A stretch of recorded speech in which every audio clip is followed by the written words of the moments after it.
बिस्मिल्लाहिर्रहमानिर्रहीम। अस्सलाम वालेकुम। कैसे हैं आप सब लोग? आई होप आप लोग ठीक होंगे। अल्लाह का शुक्र है हम लोग भी बिल्कुल ठीक हैं। And welcome back to my channel.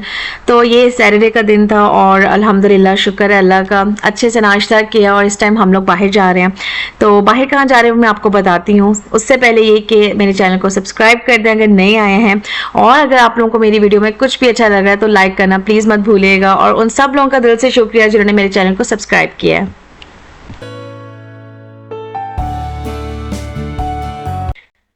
तो आज का दिन भी जो है काफ़ी बिजी होने वाला था, बट ये कि सबसे पहले तो मैं आपको बताऊं कि मुझे यहाँ पे एक पीआर पैकेज रिसीव हुआ था और ये है पेस्ट्रीज। अच्छा, ये बड़ा मज़े का टैंगी सा इसका फ्लेवर था, स्वीट एंड सार का मिक्सचर था।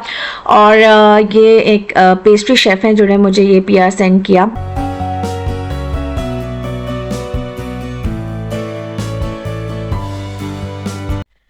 लक्समबर्ग में मुझे कम से कम 2-3 इस तरह से पीआर पैकेजेस आ चुके हैं, और स्मॉल बिजनेस जो होता है उसको ऑब्वियसली सपोर्ट करना चाहिए।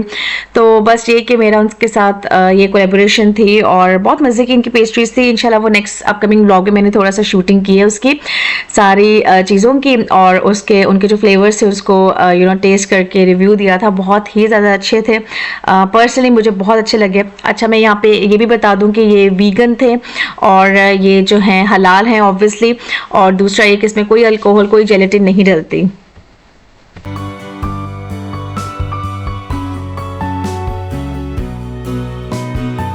तो किसी प्रोडक्ट को लेने से पहले, उसके रिकमेंडेशंस देने से पहले ऑब्वियसली मैं सारी अपनी रिसर्च करती हूँ, उनसे पूछती हूँ कि वी आर मुस्लिम्स और हम लोग हलाल ही खाते हैं ऑब्वियसली अल्हम्दुलिल्लाह।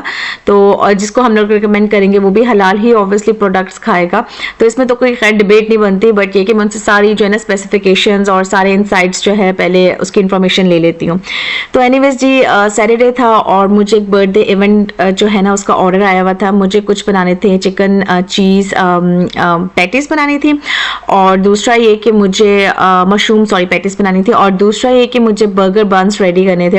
अच्छा, लास्ट व्लॉग में मैंने आप लोगों से रेसिपी शेयर की थी, मिनी जो नगेट्स होते हैं, तो उसी की फिलिंग के साथ जो है ना मुझे बर्गर बन्स बनाने थे। और मैंने लास्ट व्लॉग में आपसे ये भी शेयर किया था कि बर्गर्स कैसे हम लोगों ने बनाए थे। 11:30, 12, 1:30 बज गया था हम लोग को बनाते बनाते।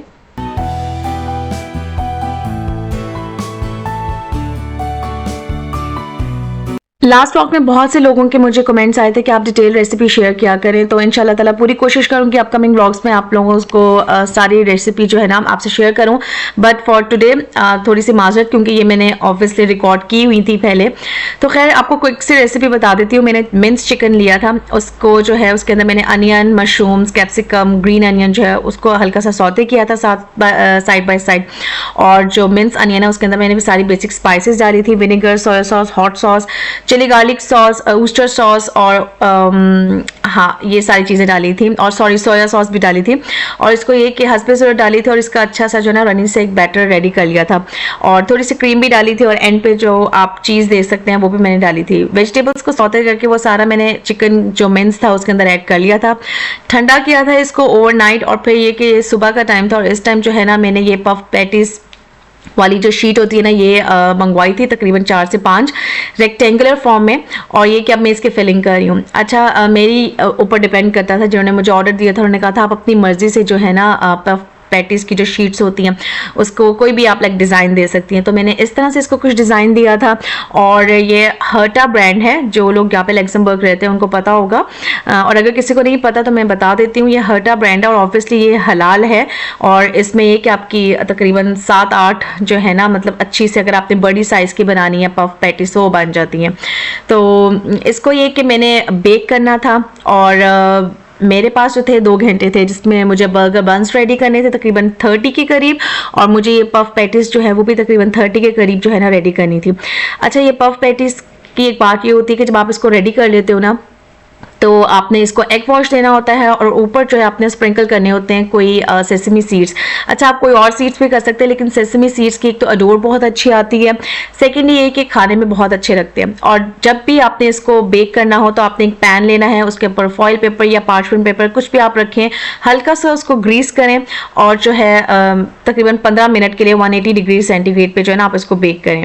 अच्छा, आप अपर या लोअर दोनों जो है फ्लेम्स को जो उसके होते हैं उसको आप ऑन कर सकते हैं, लेकिन ये कि आप एक दफ़ा ज़रूर देख लें कि क्या रिजल्ट्स आ रहे हैं।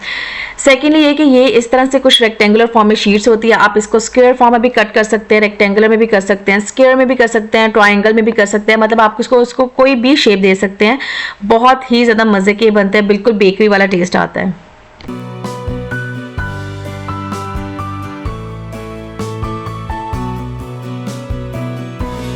तो कुछ आप लोगों से टिप्स भी शेयर कर दूं कि अगर आपने भी ऐसा अपने घर में बर्थडे पार्टी होस्ट करनी है और आपने ही सब कुछ अरेंज करना है, प्रॉपर मैनेजमेंट करनी है या ऑर्गेनाइजेशन करनी है, सारी प्लानिंग जो है आप लोग कम से कम 2 to 3 डेज पहले जो है ना स्टार्ट कर लेते हो। फिर ये कि आप लोग अपना एक बजट और वो सारा प्लान आउट कर लेते हो कि आपने कौन कौन सी चीज़ों को डिश आउट करना है। मोस्टली बर्थडे पार्टीज़ पे ये कि स्नैक्स ज़रा ज़्यादा ईजी रहते हैं, फ्लेक्सिबल होते हैं, और बच्चे आ रहे होते हैं तो बच्चों के अकॉर्डिंगली स्नैक्स जो होते हैं वो उनके फेवरेट होते हैं।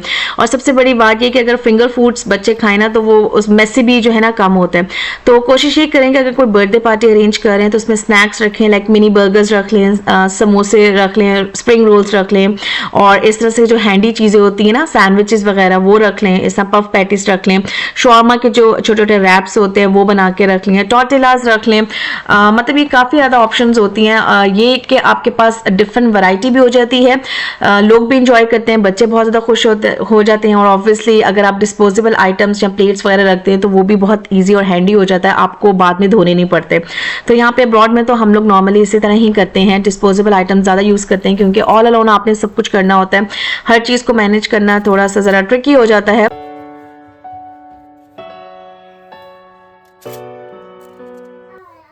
लाइफ में कोई भी काम होना तो वो ऑब्वियसली आपकी टाइम भी उसको रिक्वायर होगा, एनर्जी भी और एफर्ट्स भी, और बहुत ज़्यादा हार्ड वर्क जो है पुट इन करना पड़ता है। कोई भी चीज़ इजी नहीं होती, कोई भी काम या टास्क इजी नहीं होता, आपको हर चीज़ खुद को समझाते हुए ना इजी उसको बनाना पड़ता है। अच्छा, यहाँ पे जो है ये जो पफ पैटीज जो है इसके ऊपर मैंने थोड़ी सी चीज़ की ऑब्वियसली लेयर दोबारा से लगा दी थी, ताकि ये कि उनको बहुत ज़्यादा सा चीज़ी फ्लेवर आए, क्योंकि उन्होंने मुझे स्पेशल डिमांड की थी चीज़ जो है ना वो आपने ज़्यादा डालनी है। और मुझे याद है जब हम लोग पिज़्ज़ा हट पाकिस्तान में जाते थे तो हम लोग एक्स्ट्रा चीज़ की डिमांड करते थे, तो उसका फ्लेवर ही बहुत ज़्यादा मज़े का होता था। एनीवेज ये कि आप इन पफ पैटीज को जो है ना फ्रीज भी कर सकते हैं आप टिल 3 वीक्स, और ये कि आप इसको बाद में डीफ्रोस्ट करके जो है एयर फ्राई भी कर सकते हैं, बेक भी कर सकते हैं।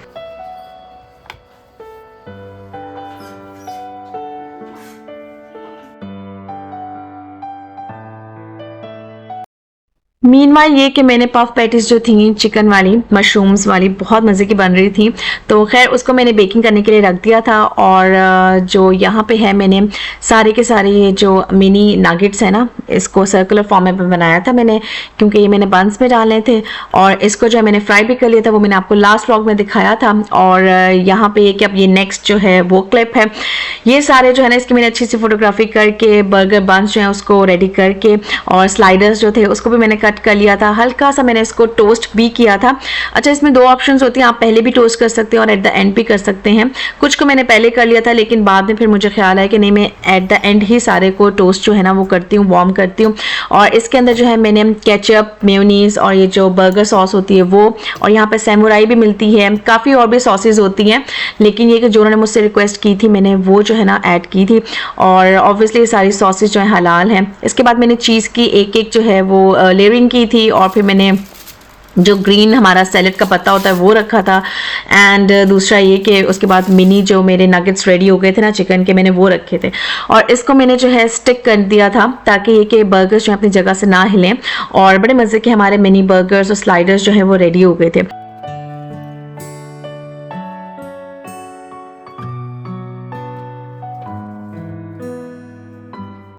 इस ऑर्डर को मैंने बहुत दिल से, बहुत प्यार से, बहुत ज़्यादा एफर्ट और मेहनत जो है ना इसमें इन्वेस्ट की थी, क्योंकि एक तो ये कि बर्थडे इवेंट था ये, और दूसरा ये कि जो बेबी था उसकी फ़र्स्ट बर्थडे थी।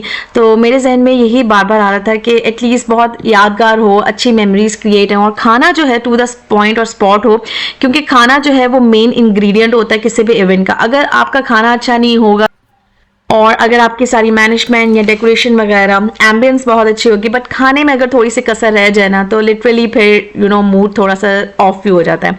एटलीस्ट मेरे साथ तो ऐसा होता है। अगर आपके साथ ऐसा होता है तो आप प्लीज़ कमेंट्स में मुझे ज़रूर बताइएगा आप लोगों के इस बारे में क्या ख्याल है, क्योंकि खाना जो होता है वो अच्छा ज़रूर होना चाहिए।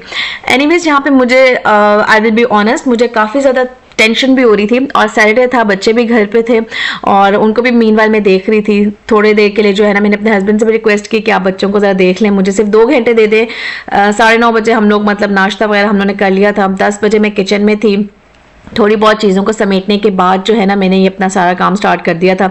सबसे पहले तो मैंने ये जो मिनी हमारे नगेट्स हैं इनको मैंने फ्राई किया, इसकी फ़ोटोग्राफी की थोड़ी सी, इसको साइड पे रखा ठंडा होने के लिए ज़रा सा, और फिर ये के बाद में मैंने वो पफ पैटीज जो थे वो बनाए, और इसके बाद जो है ना मैंने सैम्पलिंग स्टार्ट कर दी। मुझे बहुत ज़्यादा जो है ना टेंशन से हो रही थी कि अल्लाह मियाँ जी सारा सब कुछ ठीक ठाक हो जाए।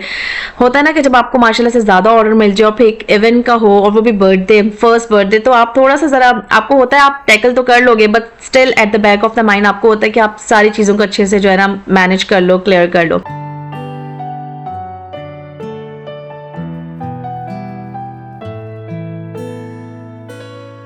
अच्छा, शुक्र है अल्लाह का, इस टाइम जो है हस्बैंड भी थोड़ी सी ज़रा हेल्प कराने के लिए आ गए थे। अच्छा बिल्कुल ये लास्ट स्टेजेस हैं, इस टाइम तकरीबन 12:30 का टाइम था। आप देख सकते हैं मेरे स्लाइडर बांस जो है मिनी बर्गर्स वो भी रेडी हो चुके हैं, उसको भी मैंने सैम्पल कर लिए इस तरह से।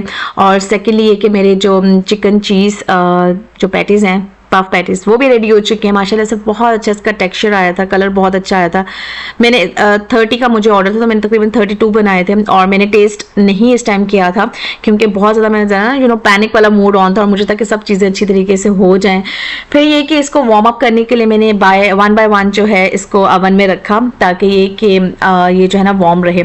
जिन्होंने मुझे ऑर्डर किया था उन्होंने मुझे कहा था कि they will be coming at 1 PM।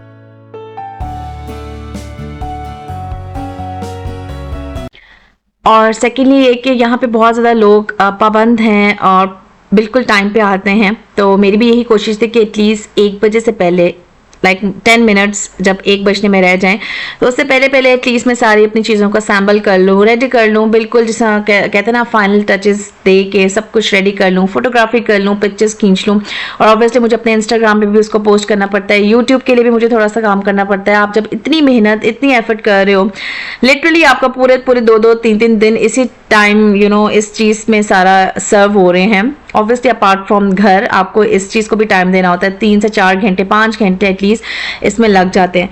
तो फिर ये कि आप उसकी फोटोग्राफी ना करो, एंड रिजल्ट्स की पिक्चर्स ना लो, तो फिर वो तो ऐसा लगता है कि आपने कोई काम ही नहीं किया, आपने कुछ थोड़ा सा शोकेस भी करवाना होता है। ऑब्वियसली मैं यूट्यूब पे काम करती हूँ, मैं इंस्टाग्राम पे काम करती हूँ, इंस्टाग्राम से मुझे ऑर्डर्स मिलते हैं, तो ये कि लोग ये चीज़ें देख के ही ऑर्डर करते हैं। तो खैर इसमें काफ़ी टाइम लगता है, एनर्जी लगती है। यहाँ पे 1 बज के तकरीबन 10 मिनट पे वो आ गए थे और उन्होंने मुझे कॉल की कि we are at downstairs waiting for the food and all that stuff. तो मैं खैर बहुत ज़्यादा खुश थी और इस टाइम मैं बहुत दुआएं कर रही थी कि अल्लाह मियां सब कुछ खैर आफियत से हो जाए। बहुत मेहनत लगती है, बहुत ज़्यादा टाइम और एनर्जी लगती है, और बस ये कि मुझे फीडबैक का इस टाइम इंतज़ार था। यहाँ पर वो फूड लेके चले गए थे और थोड़ा सा रेस्ट करने के बाद इस टाइम, क्योंकि सैटरडे था तो काफ़ी और भी काम करने होते हैं, खाली ये काम नहीं होता तो बाकी के जो काम होते हैं वो ऑब्वियसली वो भी साथ साथ रूटीन के चल ही रहे होते हैं। तो अपकमिंग ब्लॉग्स में मैं इंशाल्लाह ताला और रूटीन ब्लॉग्स भी शेयर करूँगी।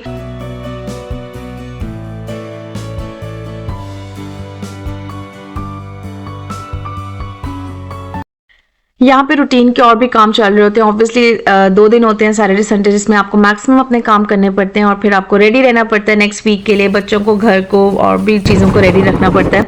यहाँ पे हम लोग अपनी कार को वॉश कराने के लिए आए थे। गैराज तो खैर यहाँ पे जिनके पर्सनल घर हैं उनके होते हैं, वो यूज़ कर सकते हैं और वो ऑब्वियसली साफ़ भी कर सकते हैं।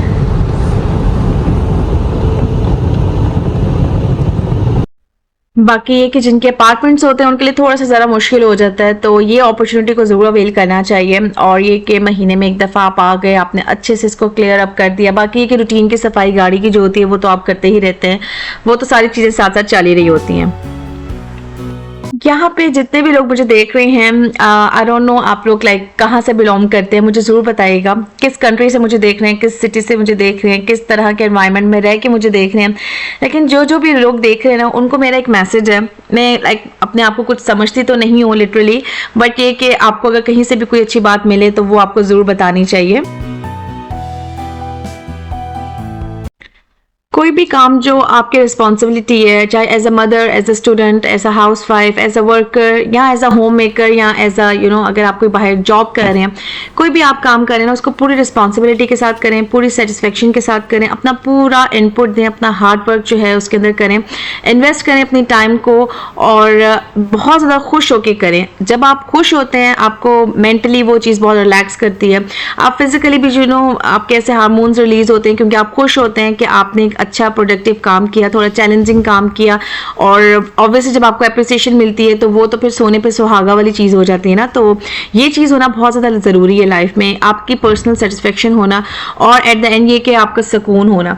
तो खैर बस ये कि इस पॉजिटिव नोट के साथ मैं अब आप लोगों से इजाज़त चाहूँगी। कुछ ग्रॉसरी करनी थी, इंशाल्लाह ताला वो नेक्स्ट व्लॉग में शेयर करूँगी। कुछ बहुत ज़्यादा मैंने व्लॉग नहीं किया क्योंकि I was literally so tired और हर चीज़ तो आप व्लॉग कर भी नहीं सकते। बस ये कि जो अपनी अचीवमेंट्स हैं, जो अपनी थोड़ी बहुत हम लोग काम करते हैं, हार्ड वर्क पुट इन करते हैं, वो मेरा मोटिव ज़रूर होता है कि आप लोगों से शेयर करूं ताकि आप लोगों को भी थोड़ी सी इंकरेजमेंट मिले और ऑब्वियसली आप लोगों से अगर आप लोग कुछ काम करते हैं तो मुझे भी मोटिवेशन मिले। अपना फीडबैक ज़रूर दीजिएगा, मुझे अपनी दुआ में याद रखिएगा। प्लीज़ चैनल पे नहीं है तो ज़रूर सब्सक्राइब कीजिएगा और अगर आप लोगों ने लाइक नहीं किया तो लाइक तो लाजमी करना है ना, क्योंकि मुझे बहुत ज़्यादा इससे जो है ना खुशी मिलेगी। Thank you so much for watching, take care, till then, अल्लाह हाफिज़।